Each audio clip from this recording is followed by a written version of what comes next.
আজ অযোধ্যায় নতুন বিমানবন্দর উদ্বোধন করবেন স্বয়ং প্রধানমন্ত্রী নরেন্দ্র মোদী এবং 22শে জানুয়ারি সেই মন্দিরে আবার শুভ উদ্বোধন রয়েছে এবং যা উপলক্ষে সেজে উঠেছে অযোধ্যা নগরী, যেখানে আজ বিমানবন্দর উদ্বোধন করতে চলেছেন প্রধানমন্ত্রী নরেন্দ্র মোদী। সেখানকার সামগ্রিক ছবিটা কিরকম এখন জানবো।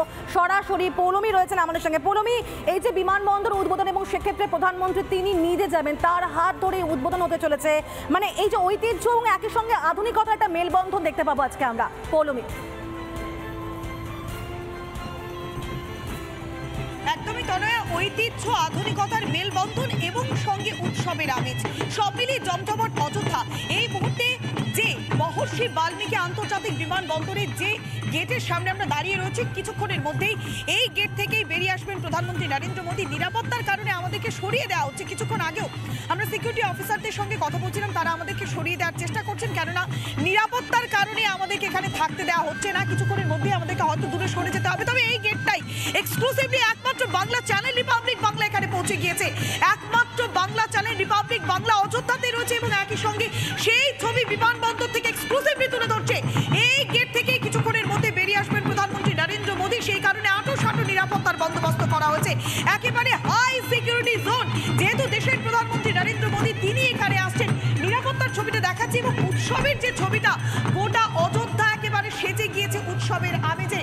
একদিকে নাচে গানে জমজমাট, অন্যদিকে গাওয়াই গারবা, বিভিন্ন ধরনের বাদ্যযন্ত্র বাজছে। তনয়া, ছবিটা বলে দিচ্ছে ত্রেতা যুগে প্রবেশ করে গিয়েছে গোটা অযোধ্যা। রামলালার অপেক্ষায় প্রহর গুনছে তারা। আন্তর্জাতিক বিমানবন্দর মহর্ষি বাল্মীকি আন্তর্জাতিক বিমানবন্দর, যেটি অবস্থিত এই জাতীয় সড়ক 27 এবং 303, এই দুই সংযোগস্থলে এই মহর্ষি বাল্মীকি আন্তর্জাতিক বিমানবন্দর এবং সেই বিমানবন্দর অযোধ্যার মূল জায়গা, অর্থাৎ রামলালার যেখানে প্রাণ প্রতিষ্ঠা হবে সেই রাম মন্দির থেকে মাত্র 15 কিলোমিটার দূরে। ভক্তদের জন্য, দর্শনার্থীদের জন্য সুবিধার স্বার্থে এই বন্দোবস্ত করা হয়েছে। এই ছবি লাগাতার একমাত্র Bangla channel Republic Bangla exclusively তুলে ধরছে। আমার সঙ্গে ভিডিও জার্নালিস্ট দেবব্রত রয়েছে। একবার ছবিটা দেখানোর চেষ্টা করছি, যেখানে কড়াই বাজছে, কড়াই এবং বাবা, বিভিন্ন ধরনের যে আঞ্চলিক যে নৃত্য, লোক সংস্কৃতি, এই যে নতুন ধরনের বাদ্যযন্ত্র, সেই নতুন ধরনের বাদ্যযন্ত্র বাজিয়ে তার প্রধানমন্ত্রী নরেন্দ্র মোদীকে স্বাগত জানাচ্ছে। গোটা অযোধ্যা উৎসবে সেজে গিয়েছে, কেননা অকাল দীপাবলি শুরু হয়ে গেছে আর মাত্র কয়েকটা মুহূর্তের অপেক্ষা, তারপরে সেজে উঠছে গোটা অযোধ্যা। একদিকে নাচে গানে জমজমাট গোটা অযোধ্যা চত্বর, ঠিক তেমনই ভাওয়াইয়া যে নাচের শৈলী, সেই নাচের শৈলীটা একটু দেখানোর চেষ্টা করবো। আমার সঙ্গে ভিডিও জার্নালিস্ট দেবব্রত রয়েছে, সেই ছবিটাও দেখাচ্ছি। এখানে যে ভাওয়াইয়া নতুন ধরনের যে নাচের শৈলী, সেই নাচের শৈলী তারা পরিদর্শন করছে। প্রধানমন্ত্রী নরেন্দ্র মোদীকে তারা স্বাগত জানানোর জন্য তারা প্রদর্শন করছে। তবে নিরাপত্তার কারণে আমাদেরকে সরিয়ে দেওয়া হচ্ছে। এই মতো যে ছবিটা লাগাতার এক্সক্লুসিভলি দেখাচ্ছি এবং একই সঙ্গে নিরাপত্তার ছবিটা দেখাবো।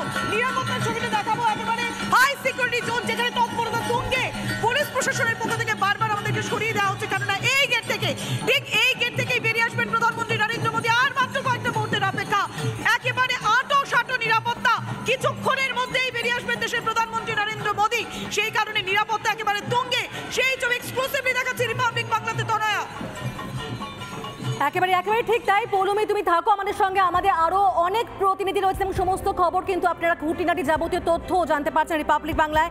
ঐতিহ্য এবং আধুনিকতার মেলবন্ধন, উদ্বোধনের আগে সেজে উঠেছে অযোধ্যা বিমানবন্দর। আগামী মাসেই উদ্বোধন হতে চলেছে অযোধ্যার রাম মন্দিরে। তার আগে পর্যটকদের যাতায়াতের সুবিধার জন্যই নতুন রূপে গড়ে উঠেছে এবং সেজে উঠেছে অযোধ্যার বিমানবন্দর। আর ঠিক এই সংক্রান্ত খবরের দিকে তো অবশ্যই আমরা নজর রাখবো এবং এরই পাশাপাশি অযোধ্যার রাম মন্দির সেজে উঠছে এবং সেখানকার যাবতীয় তথ্য আরও বিস্তারিতভাবে জানতে আজকে প্রধানমন্ত্রী আসছেন এবং সমস্ত কিছু বিষয় নিয়ে আরও বিস্তারিতভাবে আলোচনা করতে এই মুহূর্তে আমাদের সঙ্গে স্টুডিওতে রয়েছেন পরম পূজনীয় নিরুগানন্দ মহারাজ, সম্পাদক ঋষিরা প্রেম মন্দির। আপনাকে অনেক স্বাগত, নমস্কার।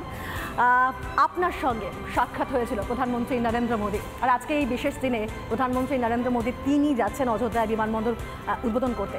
সব মিলিয়ে যখন সেখানকার অবশ্যই একটা অভিজ্ঞতা আপনার হয়েছিল যখন প্রধানমন্ত্রীর সঙ্গে আপনার সাক্ষাৎ হয়েছিল, যদি সেটা একটুখানি ভাগ করে নেন আমাদের সঙ্গে। আমার সঙ্গে দুবার মাননীয় প্রধানমন্ত্রীর সাক্ষাৎ হয়। প্রথম সাক্ষাৎ হয় কাশী বিশ্বনাথ মন্দির উদ্বোধনে।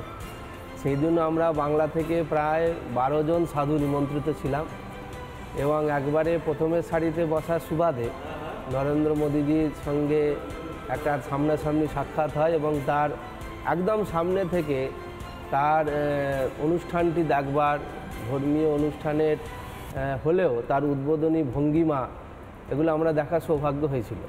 আর দ্বিতীয় দফায় যখন আমরা লক্ষ্যকণ্ঠে গীতা পাঠের জন্য প্রধানমন্ত্রী যে আমাদের ডেকে পাঠালেন যে আপনারা কী করছেন একবার আমাদের কাছে আসুন, তো তখন আমরা প্রধানমন্ত্রীর কাছে গিয়েছিলাম। পূজ্য কার্তিক আমাদের প্রদীপ্তানন্দজি মহারাজের নেতৃত্বে আমরা 6 জন সেখানে যাই এবং সেখানেও উনি আমাদের এই বাংলার এই বিষয় নিয়ে লক্ষ্যকণ্ঠের গীতা পাঠ নিয়ে উৎসাহ প্রকাশ করেন, বাংলায় আসার জন্য তিনি আগ্রহ প্রকাশ করেন। এভাবে খুব সাক্ষাৎ মানে একদম কাছাকাছি বলতে গেলে ওনার সঙ্গে দুবার আমার সাক্ষাৎ হয়েছিল। তো সেক্ষেত্রে এই রাম জন্মভূমি সম্পর্কে সেখানে যেটা একেবারে প্রধানমন্ত্রী নরেন্দ্র মোদী তার উদ্যোগে আমরা নতুনভাবে অযোধ্যাকে ফিরে পাচ্ছি, তো এই রাম জন্মভূমি সম্পর্কে প্রধানমন্ত্রীর সঙ্গে ঠিক কী কী কথা হয়েছিল আপনার? রাম জন্মভূমি সম্পর্কে কোনো সেরকম আমাদের ডাইরেক্ট কথা প্রধানমন্ত্রীজির সঙ্গে হয়নি, কিন্তু সাধু সন্তদের মাধ্যমে যে কথাগুলো আমরা শুনি আর কি, মানে বিশেষ করে একটু অযোধ্যায় রাম মন্দিরের বিষয়ে জানকারি একটু রাখতে হয়। সেই সুবাদে উনি অনেকবার এখানে নানা রকমের পরামর্শ দিয়েছিলেন রাম মন্দিরের নির্মাণের ব্যাপারে, যেটা একদমই একটি ব্যক্তিগত, যেমন একটা ইচ্ছা উনি প্রকাশ করেছিলেন এবং সেটা বাস্তবায়িত হয়েছে যে রাম নবমীর দিনকে অভিজিৎ মুহূর্তে যে একদম শিখর চূড়া থেকে সূর্যের আলো রামের যে ভগবান শ্রী রামচন্দ্রের যে মূর্তি গর্ভগৃহে স্থাপনা হবে তার ঠিক কপালে রাম তিলক যেখানে হয় সেইখানে সে সূর্যের আলোটা পড়বে। এই যে কনসেপ্টটা, এটার জন্য প্রধানমন্ত্রী নরেন্দ্র মোদীজি নিজে উদ্যোগ নিয়ে এটাকে করেছিলেন, এটা আমরা সেই মিটিং থেকে জানতে পারি। এবং একটা অভিনবত্ব, রাম মন্দিরে এইরকম ধরনের একটা বিষয়, একটা অভিনবত্ব, এরকম নানা রকম খুঁটিনাটি বিষয় নিয়ে প্রধানমন্ত্রীজি এই রাম মন্দিরকে নিয়ে অনেক রকমভাবে সাজিয়েছেন, যেগুলো ভারতীয় একদম ভারতীয় টেকনোলজি একেবারে